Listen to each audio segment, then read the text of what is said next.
Hey guys, we're out in the garden today. I wanted to share with you a little bit of the process that I go through in planting a tree.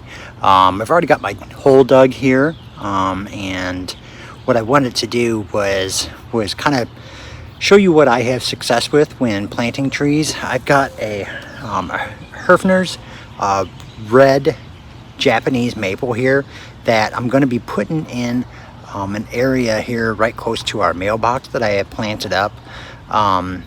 We'll kind of take you through the space here real quick.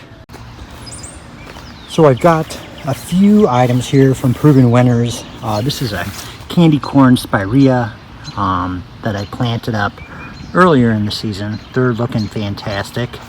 And then we also got some Rockin' Deep Purple salvia that I planted up, and they're also doing great. And the area here is bordered with some boxwoods, and those boxwoods carry forward all the way down the property line of our garden. So I've got my hole dug here, and one of the key things on getting a good planting is making sure that you have the right depth and the right width. I always like to dig a hole that is about 50% wider than the root ball of the tree. You can see the cans here that we're working with. Isn't a huge one, but it's a sizable can. So I want to make sure that my hole is about 50% wider. I'll give you a different shot here. So, this is about 50% wider than my root ball of my can right now. And then as far as the depth, I want to make sure that that depth is right about the grade line of the root ball currently, and that's how deep I have it dug. Another secret to success is making sure that you get the plant fertilized from taking off. So what I do is I get 2 pounds of Milorganite. I put 1 pound of it in the ground, just my empty hole, and spread it around nice and neat, and then put the tree into the hole and backfill it about half of the way. So let's go ahead and do that.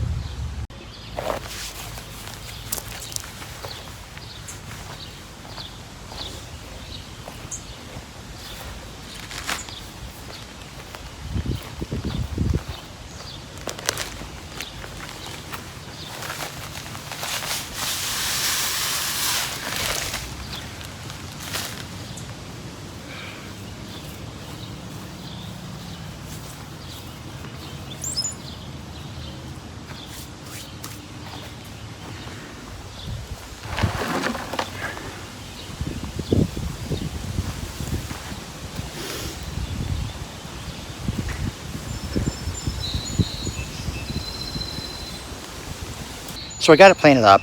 Forgive me, I said that it was 2 pounds, but it's actually 5 pounds. I'm putting about 2.5 pounds in the hole, the bare hole, and mix it around, get it mixed up with the dirt in the bottom, and then I place the tree in the hole. If there's any root bound, if it looks like it's root bound where you're going to have some swirling of the roots or anything like that, you'll want to work with that. Sometimes you can loosen up the soil. Sometimes if you have to, you can take an X-Acto blade and cut the roots, but this one looks really good. It looks really, really nice. I turned it around a few times just to kind of get good placement and get the position that I wanted it in the hole, and I think I have it where I want it. So what I'm going to do now is fill up the hole about 50% of the way with soil that I dug out. And then I'm going to saturate that ground, get it nice and wet and settled. And then what we'll do is we'll put the other 50% of the dirt in the hole. So let's go ahead and take care of that.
So guys, we got it all planted up. It looks fantastic. I think it turned out really nice. It really complements the area here.